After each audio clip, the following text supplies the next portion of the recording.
Gas সংকটে চরম ভোগান্তিতে নগরবাসী। পাম্পে পাম্পে যানবাহনের দীর্ঘ সারি।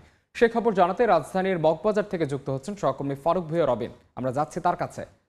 রবিন, রাজধানীর সিএনজি ফিলিং স্টেশনগুলোতে গ্যাসের সংকট কতটা তীব্র তার জন্য বড় উদাহরণ হতে পারে এই সিএনজি ফিলিং স্টেশনটির দৃশ্যটি।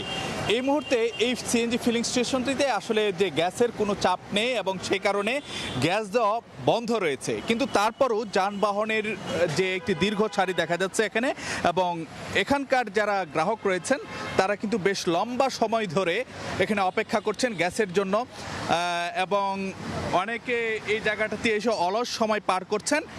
কখন নাগাদ এখানে গ্যাস আসতে পারে বা গ্যাসের চাপ আসতে পারে, স্বাভাবিক হতে পারে এবং সেখান থেকে যে গ্যাস সরবরাহ শুরু হতে পারে সেটি কিন্তু এখনও অনিশ্চয়তায় রয়েছেন এখানে সিএনজি পাম্প সংশ্লিষ্ট যারা রয়েছেন, ঠিক একইভাবে যারা গ্রাহক তারা তো বটে।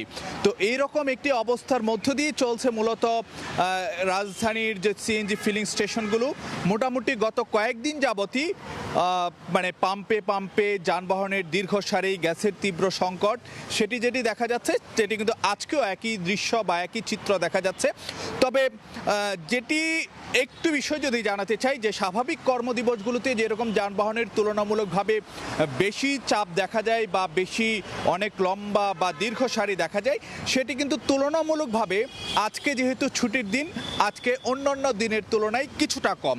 কিন্তু তারপরও আমরা যখন বিভিন্ন গ্রাহকদের সঙ্গে কথা বলছি, চালকদের সঙ্গে কথা বলছি, তারা যেটি জানাচ্ছেন যে তাদেরকে ঘন্টার পর ঘন্টা অপেক্ষা করতে হচ্ছে এবং তাদেরকে তীব্র ভোগান্তির মধ্য দিয়ে মানে সময় পার করতে হচ্ছে। তো এই যে একটি অবস্থা, তার মধ্যে যদি আপনাদেরকে জানাই যে গ্যাসের যদি স্বাভাবিক মানে সরবরাহের কথা বর্তমানে জানাই, যদি চাহিদার কথা এবং সরবরাহের কথা, দৈনিক যেখানে 4,000 মিলিয়ন ঘনফুট যে মানে চাহিদা, গ্যাসের চাহিদা, সেখানে বর্তমানে অর্থাৎ গত 24 ঘন্টায় সেটি মিলেছে 2153 মিলিয়ন ঘনফুট। অর্থাৎ বুঝতেই পারছেন যে সংকট কতটা তীব্র, অর্থাৎ চাহিদার কেবলমাত্র অর্ধেক গ্যাস মিলছে, যার ফলে যানবাহন তো বটে, বাসাবাড়ি কিংবা শিল্প কারখানা সবখানেই মানে বলা যায় যে এর একটি বিরূপ প্রভাব পড়ছে। তো এই ছিল আমার কাছে গ্যাস সংকটের সবশেষ খবরাখবর।